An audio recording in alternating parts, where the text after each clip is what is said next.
नमस्कार, स्वागत है आपका। आप देख रहे हैं खबरों का डबल डोज। 1 और 11 आपके साथ हूं मैं नेहा बात।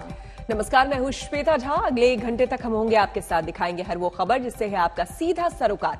लेकिन सबसे पहले देखिए शतक आज तक।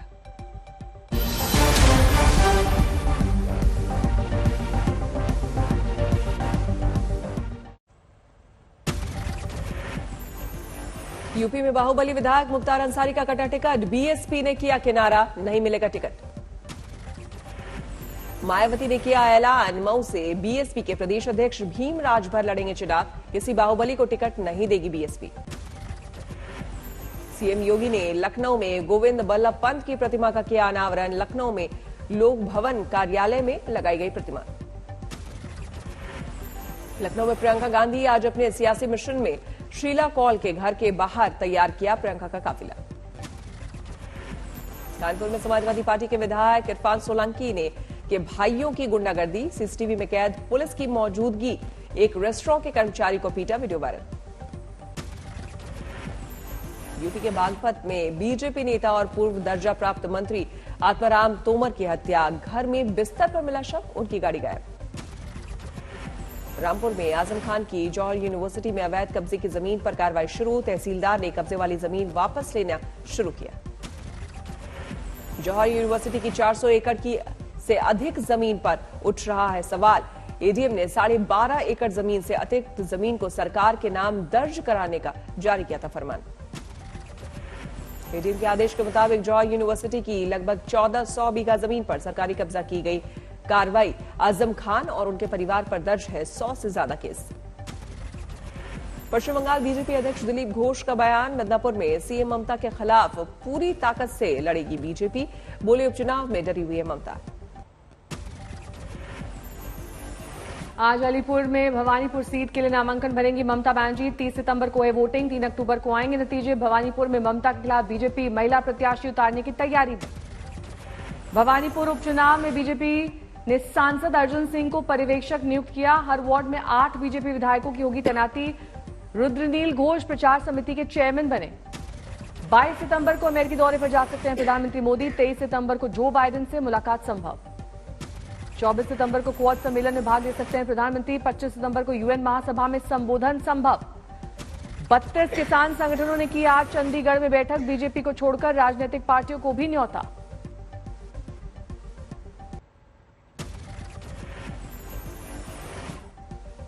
राकेश टिकैत के खिलाफ बहराइच में लगे पोस्टर, हवाला और कांग्रेस से पैसा लेकर किसान आंदोलन चलाने का आरोप। गोपालगंज में रुपए बांटते तेजस्वी यादव का वीडियो वायरल, जेडीयू नेता ने ट्वीट कर उठाया सवाल। बीरभूम के टीएमसी जिलाध्यक्ष अनुव्रत मंडल का सख्त टिप्पणी, कार्यकर्ता की हत्या न रुकने पर भयानक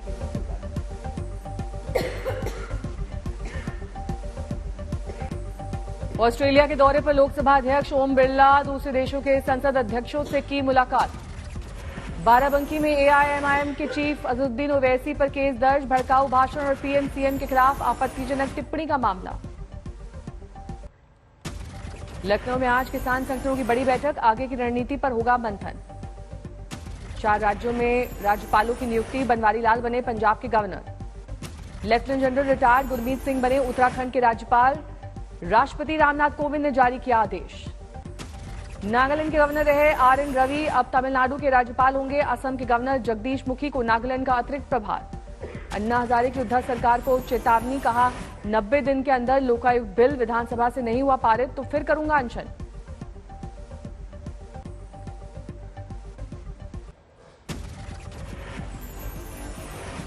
बाराबंकी में ओवैसी ने फिर उगले सियासी शोले, कहा बीजेपी के कहने से मुस्लिम पर हो रहे हैं अत्याचार। यानी दिल्ली में कोई इंस्पेक्टर एनआईए का बैठकर बाराबंकी के किसी नौजवान का नाम लिख देगा कि टेररिस्ट है, उसके ऊपर कोई केस नहीं होगा, उसके ऊपर कोई कोर्ट से सजा भी नहीं मिलेगी, मगर वो लिख देगा कि फुलां जैद अगर बाराबंकी का टेररिस्ट है तो टेररिस्ट हो गया। 2 दिन के यूपी दौरे पर लखनऊ पहुंची प्रियंका गांधी, आज पार्टी के नेताओं और कार्यकर्ताओं से करेंगी मुलाकात। आज राहुल गांधी के जम्मू दौरे का दूसरा दिन, कार्यकर्ताओं से करेंगे मुलाकात। माता वैष्णो देवी मंदिर के मुख्य पुजारियों ने किया राहुल का सम्मान, आशीर्वाद के तौर पर भेंट की ममता की चुनरी। भोजपुरी फिल्म एक्टर दिनेश लाल निरहुआ का आजमगढ़ में दौरा, अखिलेश यादव, असदुद्दीन ओवैसी और ओम प्रकाश राजभर पर जमकर किया हमला। करनाल में लघु सचिवालय के बाहर किसानों का धरना जारी, लाठीचार्ज का आदेश देने वाले एसडीएम को सस्पेंड करने की मांग पर अड़े। सीसीटीवी कैमरे से आंदोलनकारी किसानों पर नजर रख रहा है प्रशासन, करनाल में जारी है इंटरनेट पर पाबंदी। आंदोलन को हरियाणा सरकार ने बताया किसानों का अधिकार, अनिल विज बोले लगातार हो रही है बातचीत। हमारे अधिकारी उनके साथ लगातार वार्ता भी कर रहे हैं। संवाद किसी भी प्रजातंत्र का अभिन्न अंग होता है।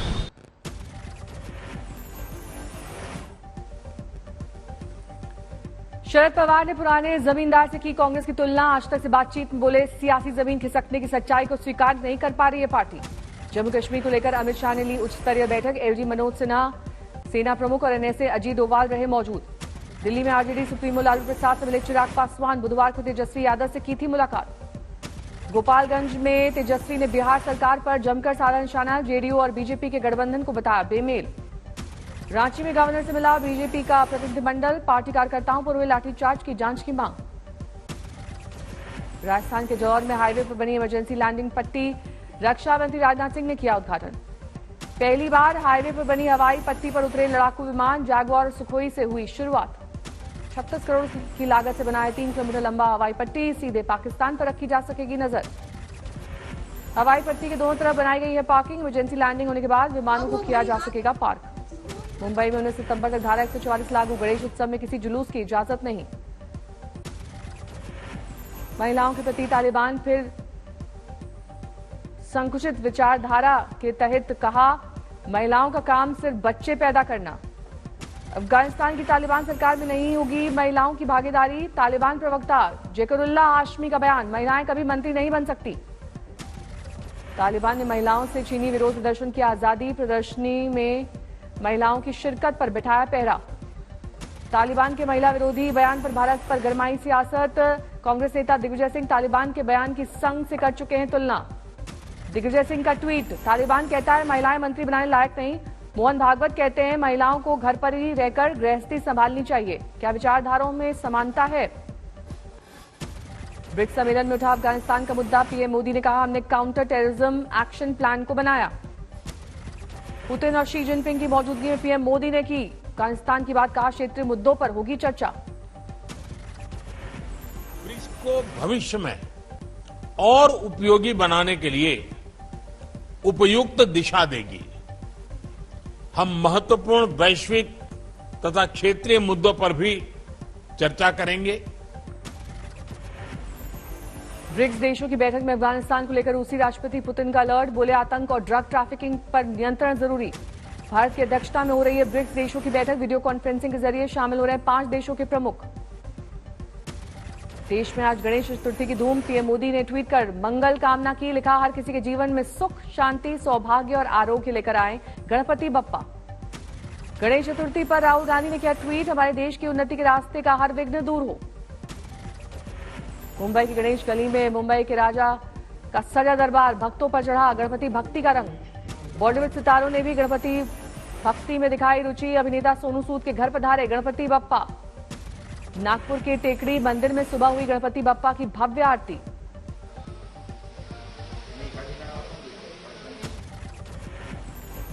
मुंबई में गणेश उत्सव के दौरान पंडाल में भी नहीं जा सकते हैं लोग, कोरोना के मद्देनजर सरकार का फैसला। मध्य प्रदेश के राजगढ़ में 15 फीट के चिंतामण गणेश की मूर्ति आस्था का केंद्र, दर्शन के लिए दूर दूर से आ रहे लोग। पुणे में गणेश चतुर्थी पर बाजारों में भीड़ कम, कोरोना गाइडलाइन के चलते सादगी से त्योहार मनाने का फैसला। मुरादाबाद में गणेश चतुर्थी पर सजे दुकान, गणपति की मूर्ति खरीदने वालों की लगी भीड़। बढ़ गई इनकम टैक्स रिटर्न भरने की तारीख, अब 31 दिसंबर तक करदाता फाइल कर सकते हैं आईटीआर। रुद्रप्रयाग में भारी बारिश के बाद भूस्खलन का संकट, ऋषिकेश बद्रीनाथ हाईवे पर आया पहाड़ी का मलबा। सिरोबगढ़ में पहाड़ी से गिरे बड़े बड़े पत्थरों की चपेट में आई कई वाहन, पहुंची भारी क्षति। हाईवे पर अचानक हुए भूस्खलन से कई वाहन खाई में गिरने से बाल बाल बचे। आधा खाई में लटके ट्रक का वीडियो कैमरे में कैद। रुद्रप्रयाग में भूस्खलन के बाद ऋषिकेश बद्रीनाथ हाईवे पर लगा जाम, रास्ता बंद। रुद्रप्रयाग में भूस्खलन के साथ ही सड़कों पर बहते दरिया का भी संकट, तेज बहाव बना मुसीबत। यूपी के गोरखपुर में निचले इलाकों में सैलाब का संकट, डूबे दिखे घर बार, नाव से विस्थापन को मजबूर हुए लोग। गोरखपुर में बाढ़ पीड़ित विस्थापितों ने हाईवे के किनारे बनाया आशियाना, बारिश के मौसम में टेंट्स में रहने को हुए मजबूर। मुजफ्फरपुर में बच्चों में बुखार का बड़ा प्रकोप, SKMCH में रोज भर्ती हो रहे 30 से 35 बच्चे। यूपी में बुखार का कहर जारी, कानपुर में सरकारी अस्पताल के बाहर समाजवादी पार्टी के कार्यकर्ताओं ने किया विरोध प्रदर्शन, अस्पताल में सुविधाओं के अभाव का आरोप। कानपुर में एम्बुलेंस ड्राइवर करता रहा शराब पार्टी, मरीज ने देर होने से एम्बुलेंस में तोड़ा दम, वीडियो वायरल। देश में कोरोना संकट बरकरार, 24 घंटे में आए 34,973 मामले। देश में 24 घंटे में कोरोना से 260 की गई जान। देश में फिलहाल 3,90,646 कोरोना एक्टिव केसेस। देश में पिछले 24 घंटे में 17,87,611 लोगों का हुआ कोरोना टेस्ट। देश में अब तक 72,37,84,586 लोगों का हुआ है टीकाकरण।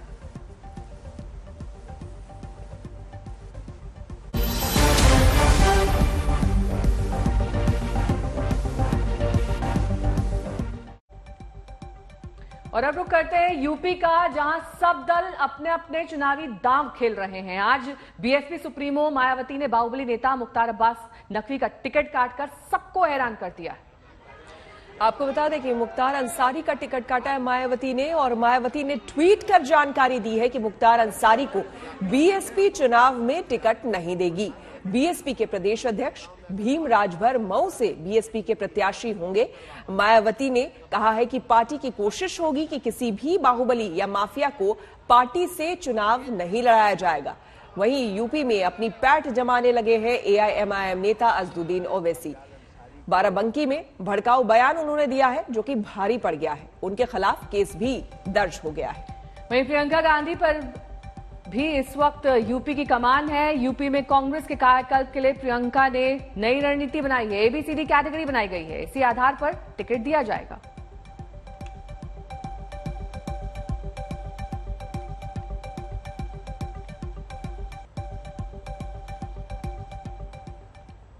असदुद्दीन ओवैसी के खिलाफ सियासी पारा गर्मा चुका है। भड़काऊ बयान पर बीजेपी भी खुलकर सामने आ चुकी है। 2014 से हम देख रहे हैं कि कभी मॉब लिंचिंग के नाम पर खास तौर से मुस्लिम और दलितों को निशाना बनाया जाता है।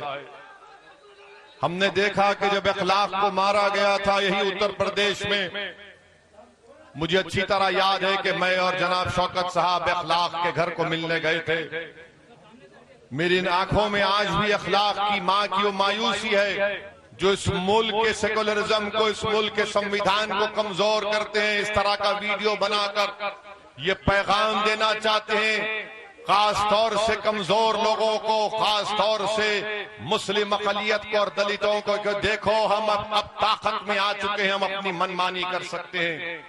और यही वजह है कि जुल्म करने वालों के खिलाफ कभी कोई एक्शन नहीं लिया जाता। ये मौसमी मनोरंजन मानुस, और ऐसे मौसमी मनोरंजन मानुसों का चुनावी चौपाल पर चकल्लस चलती रहती है।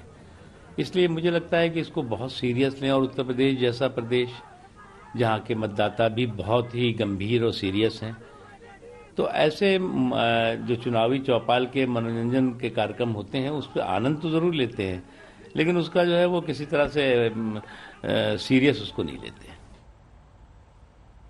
पश्चिम बंगाल के मुख्यमंत्री और तृणमूल कांग्रेस सुप्रीमो ममता बनर्जी आज भवानीपुर सीट पर उपचुनाव के लिए नामांकन दाखिल करेंगी। आपको बता दें ममता नंदीग्राम में सुवेंदु अधिकारी से चुनाव हार गई थी।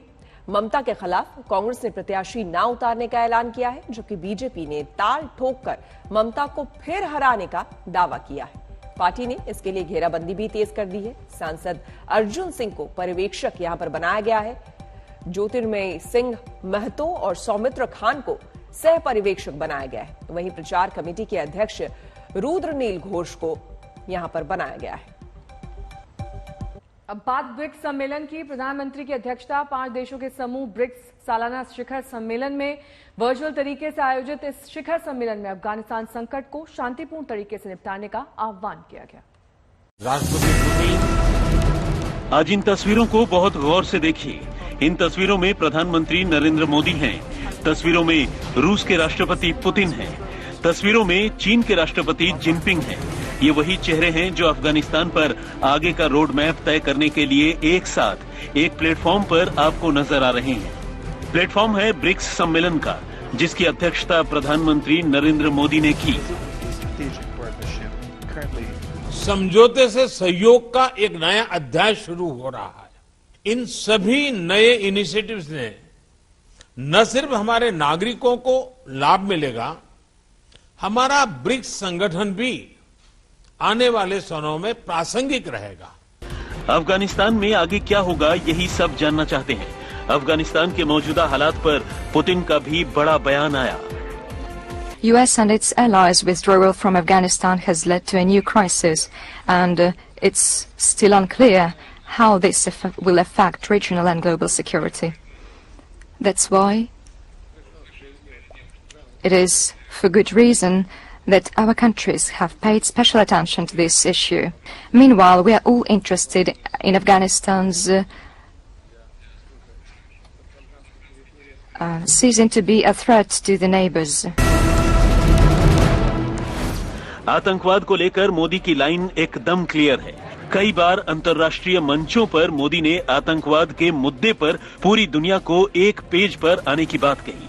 आतंकवादियों के न तो अपने बैंक होते हैं, न टंकसाल और न ही हथियारों की फैक्ट्री। फिर भी उन्हें धन और हथियारों की कभी कमी नहीं होती। कहां से पाते हैं ये सब? कौन देता है उन्हें ये सुविधाएं? आतंकवाद की स्टेट स्पॉन्सरशिप सबसे बड़ा खतरा बना हुआ है। अगर आतंकवाद के मुद्दे पर दहशतगर्दों के सपोर्टर मुल्क चौतरफा घिरे हुए हैं, तो उसके पीछे भारत की कूटनीति है। आज तक ब्यूरो। प्रधानमंत्री मोदी 22 सितंबर को अमेरिका दौरे पर जा सकते हैं। 24 सितंबर को क्वाड शिखर सम्मेलन में भाग लेने से पहले प्रधानमंत्री मोदी अमेरिकी राष्ट्रपति जो बाइडेन से भी मुलाकात करेंगे। अफगानिस्तान में तालिबान की नई सरकार के गठन के बाद प्रधानमंत्री मोदी का यह दौरा काफी अहम माना जा रहा है।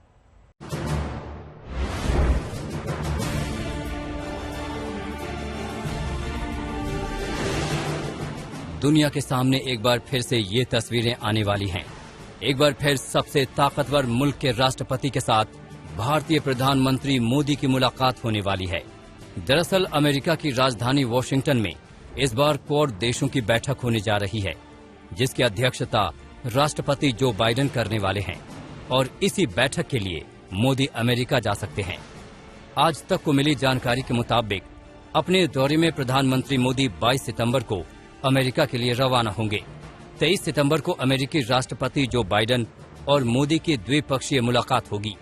24 सितंबर को क्वाड सम्मेलन में प्रधानमंत्री मोदी हिस्सा लेंगे, जबकि 25 सितंबर को यूएन जनरल असेंबली के सेशन को प्रधानमंत्री मोदी संबोधित कर सकते हैं।